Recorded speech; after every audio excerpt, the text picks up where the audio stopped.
여러분, 오늘 이 영상을 클릭하셨다면 아마 지금 이 질문이 마음 어딘가에 조용히 머물고 있을 겁니다. 저는 나쁜 사람이 아닙니다. 열심히 살았습니다. 남들보다 더 일찍 일어났고 더 늦게 잠들었습니다. 욕심도 많지 않았습니다. 그저 가족이 편안하면 좋겠다고, 노후에 조금이라도 여유가 있으면 좋겠다고 그 소박한 바람 하나만 품고 수십 년을 걸어왔습니다. 그런데 왜 부모는 내 곁에 머물지 않는 걸까요? 왜 모이는가 싶으면 어딘가로 새어나가고 채우는가 싶으면 어느새 비어있는 걸까요? 이 질문을 한 번도 해보지 않으신 분이 과연 몇이나 되실까요? 저도 그 질문을 품고 살았습니다. 젊은 시절 제가 처음 풍수를 공부하기 시작했을 때였습니다. 그때는 풍수가 그저 오래된 미신쯤이라고 여기는 사람이 많았습니다. 저 역시 처음에는 반신반의했습니다. 하지만 오랜 세월 많은 분들의 삶을 가까이서 들여다보면서 저는 한 가지 사실을 거듭 확인하게 되었습니다. 운이 오지 않는 이유가 그 사람의 노력이 부족해서가 아니었습니다. 성품이 나빠서도 아니었습니다. 운이 없어서도 아니었습니다. 다만 잠드는 공간이 그 사람의 운을 조용히 막고 있었던 것입니다. 여러분의 침대 옆 지금 이 순간 무엇이 있습니까? 이 이야기가 오늘 여러분의 마음에 조금이라도 닿는다면 이 영상을 소중한 분께 나눠주세요. 그리고 영상을 끝까지 보신 후 댓글에 지금 여러분의 침대 옆에 무엇이 있는지 한 줄만 남겨주십시오. 제가 하나하나 읽겠습니다. 진심으로. 제가 젊었을 때 한 어르신을 찾아뵌 적이 있습니다. 그분은 깊은 산 아래 마을 아주 작은 방 하나에 혼자 사셨습니다. 처음 그 방에 들어서는 순간 저는 이상한 느낌을 받았습니다. 화려한 것이 하나도 없었습니다. 좋은 가구도 비싼 장식품도 없었습니다. 방은 좁고 단출했습니다. 그런데 이상하게도 그 공간에 발을 들여놓는 순간 마음이 저절로 가라앉았습니다. 어깨에 얹혀있던 무게가 스르르 내려가는 것 같았습니다. 숨이 깊어졌습니다. 제가 그분께 여쭤봤습니다. 어르신, 이 방에 무슨 비밀이 있습니까? 그분은 빙그레 웃으셨습니다. 비밀이라니요. 그저 필요한 것만 두었을 뿐입니다. 그때 제가 처음으로 이것을 느꼈습니다. 공간은 단순히 물리적인 장소가 아니구나. 그 사람이 오랜 세월 쌓아온 기운이, 생각이, 마음이 그대로 배어 있구나.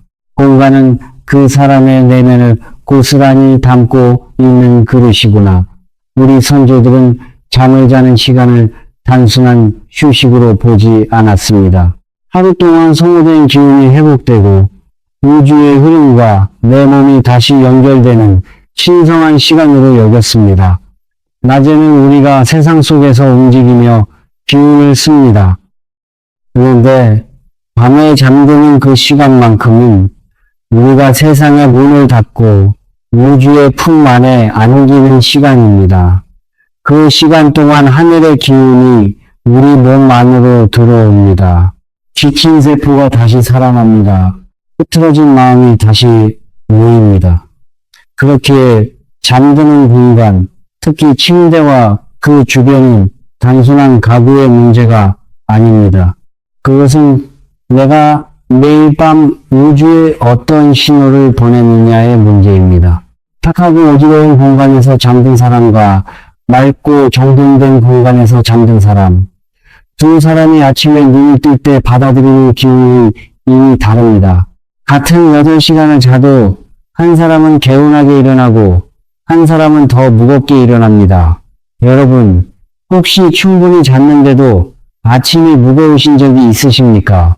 그것은 게으름이 아닐 수 있습니다. 잠드는 공간이 회복을 방해하고 있을 수 있습니다.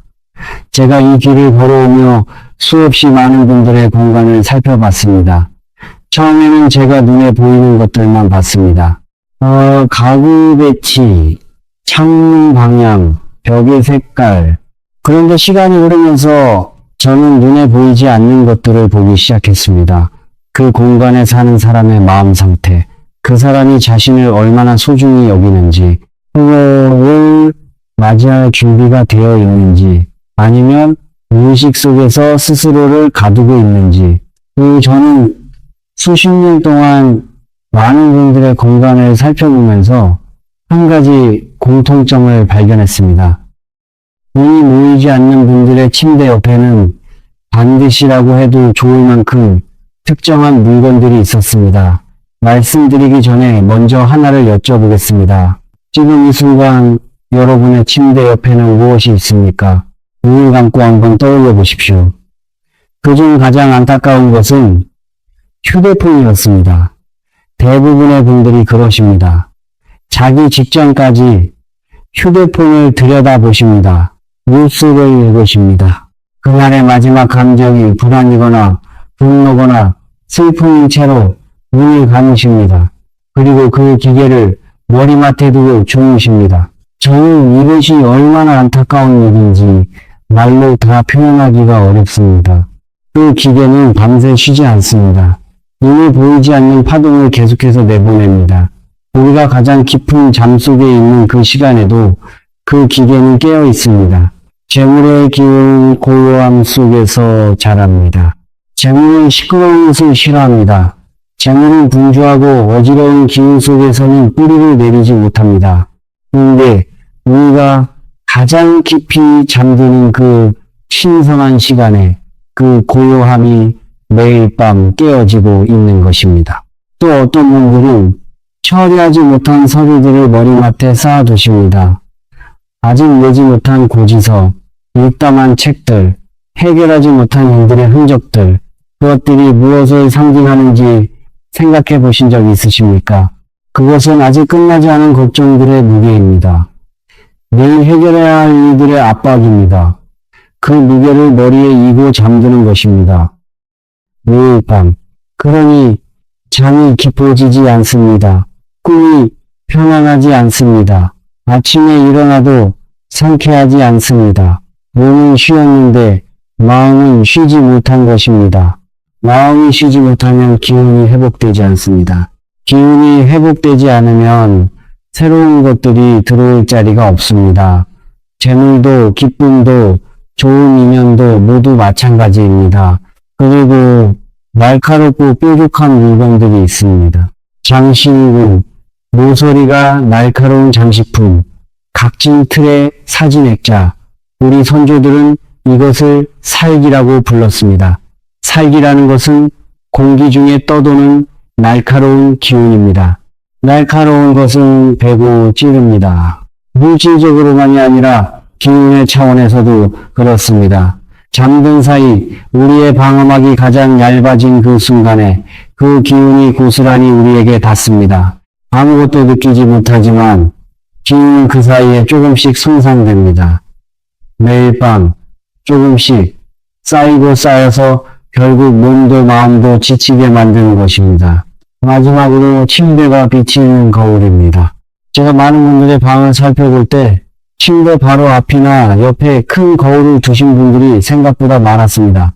우리 전통에서는 밤사이 우리의 기운이 거울에 반사되어 흩어진다고 전해집니다. 잠에서 깨어 어둠 속에서 자신의 모습과 마주쳤을 때의 그 놀라움을 여러분도 경험하신 적 있으십니까? 새벽에 화장실을 가려고 일어났다가 어둠 속에 거울에 비친 내 모습을 보고 가슴이 철렁했던 경험.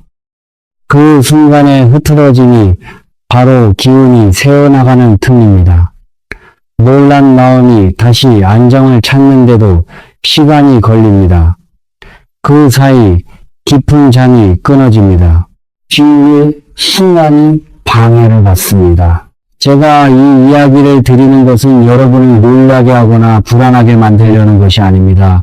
오히려 반대입니다.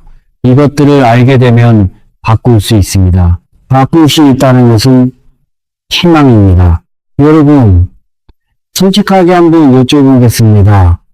지금 이 순간 여러분의 침대 옆에 있는 것들 중에서 정말로 여러분의 내일을 위한 것이 몇 가지나 있습니까? 여러분의 회복을 돕고, 여러분의 기운을 살찌우고, 여러분이 아침에 더 맑게 일어날 수 있도록 돕는 것이 몇 가지나 있습니까? 댓글에 솔직하게 남겨주세요. 저도 함께 생각하겠습니다. 자, 이제 비워냈다면 그 소중한 자리에 무엇을 두어야 할까요? 제가 이것을 말씀드릴 때 부디 오해하지 마십시오. 이것은 비싼 물건을 사라는 이야기가 아닙니다. 돈을 써야 운이 좋아진다는 이야기는 더더욱 아닙니다. 저는 그런 이야기를 드리고 싶지 않습니다. 이것은 내 잠자리를 아끼고 정성을 들이라는 이야기입니다. 내가 매일 밤 돌아오는 이 작은 공간을, 내 기운이 회복되는 이 신성한 자리를 조금 더 소중하게 대하라는 이야기입니다. 첫 번째로 제가 권해드리는 것은 따뜻한 노란빛의 작은 스탠드입니다. 밝은 흰 형광등이 아닙니다. 촛불처럼 은은하게 번지는 따뜻한 황금빛 조명입니다. 그 빛이 방 안에 번지는 순간 공간의 온도가 달라집니다. 저는 처음 이것을 직접 경험했을 때 정말 놀랐습니다. 똑같은 방인데 조명 하나를 바꾸었을 뿐인데 그 공간이 완전히 다른 곳이 되었습니다. 따뜻하고 포근한 느낌이 방 전체에 감돌았습니다. 우리 전통에서 따뜻한 빛은 양의 기운, 즉 생명력의 상징입니다. 해가 뜨면 만물이 깨어나듯 따뜻한 빛은 공간에 생기를 불어넣습니다. 어둡고 차가운 기운은 정체와 결핍을 부릅니다. 따뜻한 빛은 그 정체된 기운을 녹여 흐르게 합니다. 잠들기 전 30분 그 작은 스탠드만 켜두고 큰 조명을 끄십시오. 그 시간 동안 하루를 내려놓으십시오.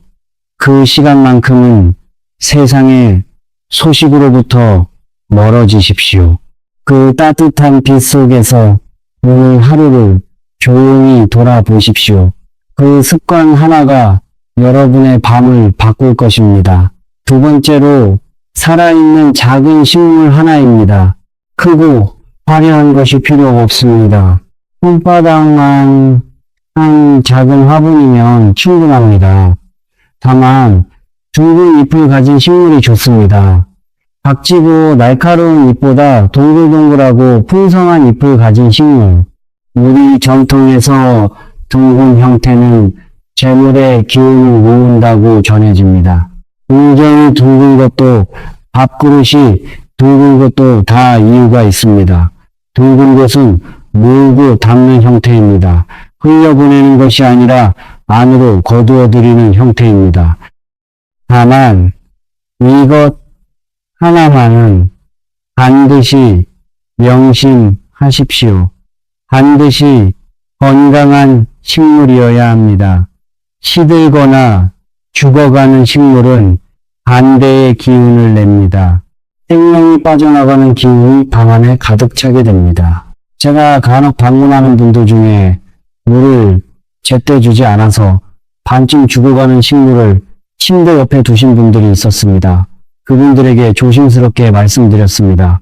이 식물을 지금 당장 밖으로 내보내시거나 아니면 정성을 다해 살려내십시오. 관리에 자신이 없다면 처음부터 두지 않는 것이 낫습니다. 살아 숨쉬는 식물만이 살아있는 기운을 냅니다. 세 번째로 나무로 만든 작은 상자 하나입니다.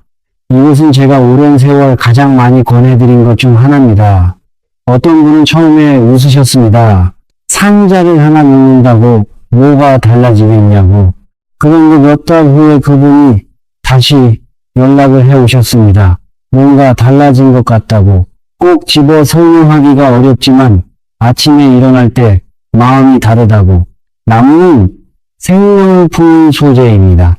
금속은 차갑고 단단합니다. 플라스틱은 인공적입니다. 그런데 나무는 한때 살았던 존재입니다. 햇빛을 받고 바람을 맞으며 자란 존재입니다. 그 기운이 가구가 된 후에도 남아 있습니다. 나무로 만든 작은 상자 안에 반짝이는 동전 몇 개를 넣어 두십시오. 동전은 재물을 상징합니다. 그리고 작은 종이에 내가 이루고 싶은 소망을 적어 그 안에 함께 넣어 두십시오. 거창한 소망이 아니어도 됩니다. 이번 달은 조금 여유가 있으면 좋겠다. 우리 아이가 건강하면 좋겠다. 남편이 요즘 힘들어하는데 기운을 차렸으면 좋겠다. 그 소박한 소망을 적어 나무 상자 안에 담아 두십시오. 그 상자는 단순한 그릇이 아닙니다. 내 소망을 매일 밤 우주에 전달하는 작은 신호탑이 됩니다. 내가 잠든 사이에도 그 상자는 조용히 그 소망을 품고 있습니다. 네 번째로, 지금 내가 읽으며 마음이 따뜻해지는 책 한 권입니다. 단 한 권이면 충분합니다. 쌓아두는 것이 아닙니다. 지식을 얻으려고 억지로 읽는 책이 아닙니다. 읽으면 마음이 편안해지는 책, 읽으면 삶이 괜찮겠다는 생각이 드는 책, 읽으면 스스로에게 좀 더 너그러워지는 책 한 권을 곁에 두십시오. 자기 전 몇 페이지만 읽어도 됩니다. 그날 밤 꿈의 색이 달라집니다. 저는 이것을 정말로 믿습니다. 잠들기 직전에 마음에 무엇을 담느냐가 그날 밤 우리가 어떤 기운 속에서 쉬느냐를 결정합니다. 걱정과 분노와 불안 속에서 잠드는 것과 따뜻한 문장 하나를 가슴에 품고 잠드는 것은 다릅니다. 우리 몸이, 우리 기운이 다르게 반응합니다. 이제 이것들을 담아두는 공간, 즉 협탁에 대해서도 잠깐 말씀드리고 싶습니다. 제가 가끔 이런 생각을 합니다. 우리는 배우자를 고를 때 정말 신중하게 고릅니다. 친구를 고를 때도, 함께 일할 사람을 고를 때도 오래 살피고 또 살핍니다. 그런데 매일 밤 내 곁에서 내 기운을 함께 나누는 협탁은 어떻습니까? 아무 것이나 가져다 놓지는 않으셨나요? 이삿짐에 섞여온 거, 오래전부터 쓰던 거, 누군가가 두고 간 거, 그렇게 별 생각 없이 내 가장 깊은 잠의 공간 곁에 두지는 않으셨습니까? 저는 이 이야기를 드릴 때마다 생각납니다. 제가 젊었을 때 아내가 오래된 금속 협탁을 침대 옆에 두었습니다. 디자인이 예뻐서 고른 것이었습니다. 그런데 그 협탁에는 날카로운 모서리가 있었고 색이 차가웠습니다. 저는 그때 풍속을 공부하고 있으면서도 정작 제 방은 살피지 못하고 있었습니다. 어느 날 방을 다시 들여다보다가 그것이 눈에 들어왔습니다. 아, 이것이구나. 그 협탁을 바꾸고 나서 제가 느낀 것은 말로 설명하기가 어렵습니다. 그저 방이 부드러워졌습니다. 아침이 가벼워졌습니다. 옛 어른들이 가구를 만들 때 나무를 으뜸으로 친 데는 이유가 있습니다. 나무는 한때 살아있던 존재입니다. 가구가 된 후에도 그 생명의 기운이 남아있다고 믿었습니다. 쇠나 플라스틱은 차갑습니다. 기운이 막거나 왜곡시킵니다. 원목은 기운을 부드럽게 흐르게 합니다. 원목 협탁 하나를 침대 곁에 두는 것, 그것이 고가의 가구일 필요는 없습니다. 단단하고 따뜻한 나무결 하나면 충분합니다. 모서리도 살펴보십시오.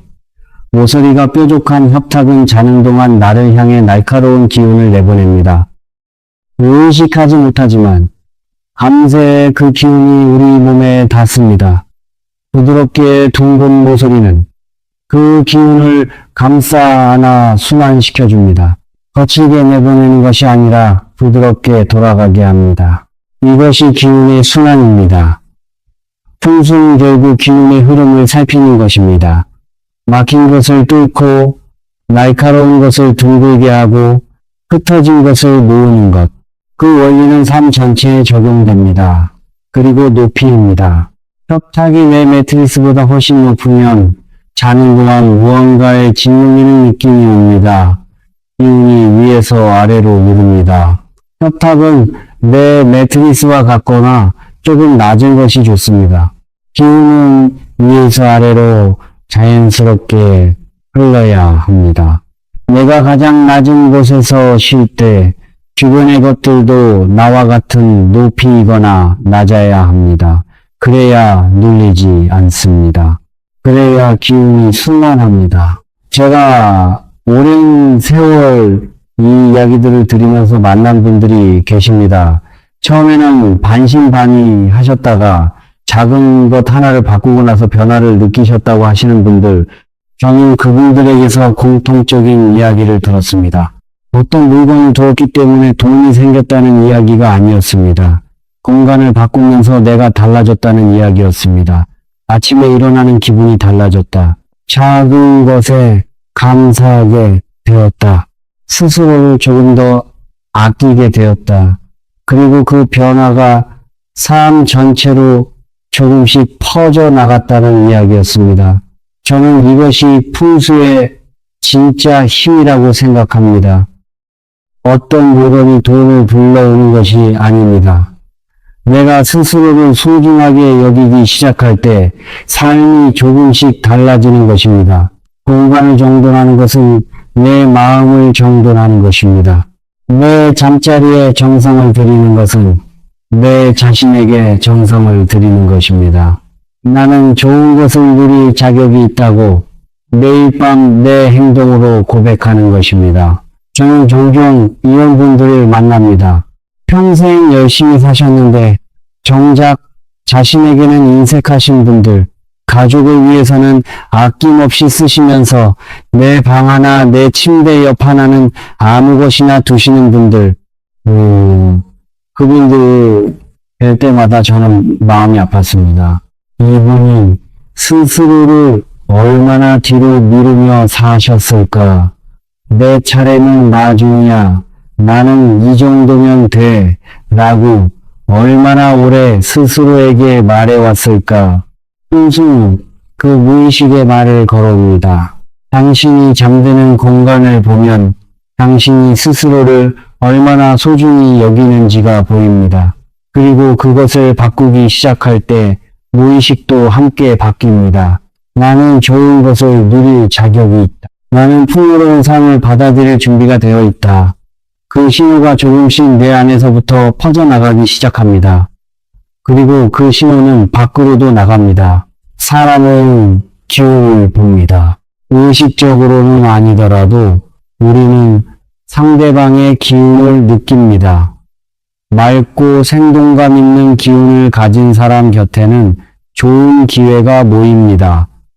좋은 사람이 모입니다. 좋은 소식이 먼저 닿습니다.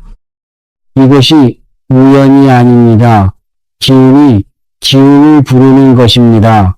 오늘 제가 드린 이야기는 사실 아주 단순합니다. 잠드는 공간을 정성껏 가꾸는 것, 막고 있는 것들을 치우고 생명의 기운을 두는 것, 내 곁에 좋은 것들을 두는 것, 그것이 전부입니다. 거창한 것이 없습니다. 많은 돈이 필요하지도 않습니다. 특별한 능력이 필요하지도 않습니다. 누구나 오늘 밤부터 시작할 수 있습니다. 그런데 저는 이것이 단순한 인테리어 이야기가 아니라고 생각합니다. 이것은 결국 나는 풍요로운 삶을 누릴 자격이 있다고 매일 밤 스스로에게 고백하는 행위입니다. 말로 하지 않아도 됩니다. 행동이 말보다 더 깊이 우리 안으로 스며듭니다. 지저분한 공간에서 잠드는 사람은 무의식 속에서 이렇게 말하고 있는 것입니다. 나는 이 정도면 된다. 나는 더 받을 자격이 없다. 그 말이 아니라 삶이 됩니다. 우주는 우리가 스스로에게 하는 말을 듣고 있습니다. 반대로 정갈하고 따뜻한 공간에서 잠드는 사람은 말하지 않아도 그 행위 자체가 우주의 신호를 보냅니다. 나는 준비되어 있습니다. 좋은 것들이 와도 됩니다. 나는 이것을 받아들일 그릇이 되어 있습니다. 그 신호가 쌓이고 쌓이면 삶이 응답하기 시작합니다. 제가 50년 넘게 이 일을 해오면서 배운 것이 있습니다. 기운은 억지로 끌어당기는 것이 아닙니다. 기운이 머물 수 있는 환경을 만드는 것입니다. 물이 그릇에 담기려면 그릇이 먼저 깨끗하고 온전해야 합니다. 재물도 마찬가지입니다. 행운도 마찬가지입니다. 좋은 사람과의 인연도 마찬가지입니다. 내가 먼저 그것들을 맞이할 준비를 갖추어야 합니다. 여러분 오늘 밤 딱 한 가지만 해보십시오. 침대 옆에서 가장 불필요한 물건 하나를 꺼내 다른 곳으로 옮기십시오. 멀리 버리지 않아도 됩니다. 침대 옆에서 치우기만 하면 됩니다. 그 작은 행동이 어쩌면 오래 막혀있던 흐름을 다시 열어줄 첫 번째 문이 될 수 있습니다. 작은 움직임이 큰 흐름을 바꿉니다. 강물도 처음에는 작은 물줄기 하나에서 시작합니다. 그리고 그 자리를 조금 쓸어 보십시오. 먼지를 닦아내십시오. 그 자리에 손을 얹어 잠시 그 공간을 느껴보십시오. 내가 매일 밤 돌아오는 이곳에 처음으로 정성을 들이는 시간입니다. 그 작은 정성이 여러분의 밤을 바꿉니다. 밤이 바뀌면 아침이 바뀝니다. 아침이 바뀌면 하루가 바뀝니다. 하루가 바뀌면 삶이 바뀝니다. 돈은 조용한 곳을 좋아합니다. 그리고 스스로를 아끼는 사람 곁에 머뭅니다. 복은 소란스러운 사람을 피합니다. 그리고 자신을 소중히 대하는 사람의 문 앞에서 기다립니다. 이것이 제가 50년이 넘는 세월 동안 수없이 확인한 진실입니다. 여러분은 그럴 자격이 있습니다. 지금까지 열심히 사셨습니다. 많이 참으셨습니다. 많이 버티셨습니다. 이제는 스스로에게 조금 더 너그러워지셔도 됩니다. 이 잠자리 하나를 아껴주는 것에서부터 시작하십시오. 이것이 풍수가 가르쳐주는 가장 첫 번째이자 가장 중요한 이야기입니다. 오늘 이 영상이 여러분의 마음에 조금이나마 닿았다면 저와 함께 이 이야기를 이어가십시다. 채널 구독 버튼을 눌러주십시오. 저는 앞으로도 이런 이야기들을 여러분께 전하고 싶습니다. 풍수 이야기, 기운 이야기, 그리고 어떻게 하면 우리가 조금 더 편안하고 풍요롭게 살 수 있는지에 대한 이야기들을 혼자 들으시기 아깝다면 지금 이 영상을 소중한 분께 나눠주십시오. 오늘 밤 잠자리 곁을 한번 돌아봐 주셨으면 하는 분이 있다면 그분께 이 영상을 보내주십시오. 그리고 댓글에 지금 여러분이 겪고 계신 일을 남겨주세요. 도움이 모이지 않는 각을 느끼시는 분, 아침마다 무겁게 일어나시는 분, 무언가 막혀있다는 느낌이 드시는 분, 어떤 이야기도 괜찮습니다. 제가 하나하나 읽겠습니다. 다음 영상에서 더 깊이 나눠드리겠습니다. 오늘 밤 편안히 쉬십시오. 여러분의 잠자리가 오늘부터 조금씩 달라지길 진심으로 바랍니다.